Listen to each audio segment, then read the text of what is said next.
I've noticed that a lot of people who seem to even structurally move on from things, like doing well and progressing in life, aren't emotionally over a lot of things. Like, it shows in their reactions to certain things or how they emotionally regulate in specific stressful situations that they kind of revert back to certain ways of coping or regulating when they feel dysregulated, which it's not bad, but it you can tell that people aren't actually applying the emotional regulation that they talk about, which is important.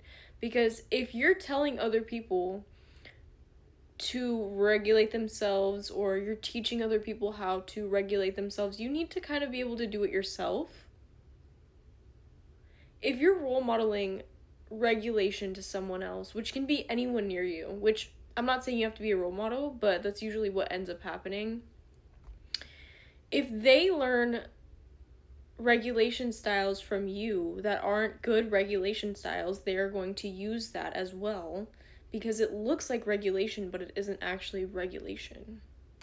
What a lot of people call regulation is actually avoidance. So, distance, whatever, distance doesn't equal healing the problem, it just equals getting away from the problem. So, even if you were closer to said problem, if you couldn't emotionally regulate the way that you can distanced from said problem, I'm not talking about immediately, obviously after time, but I think there's some work to be done in the emotional regulation part of a lot of things. People talk a lot, but they don't actually regulate themselves.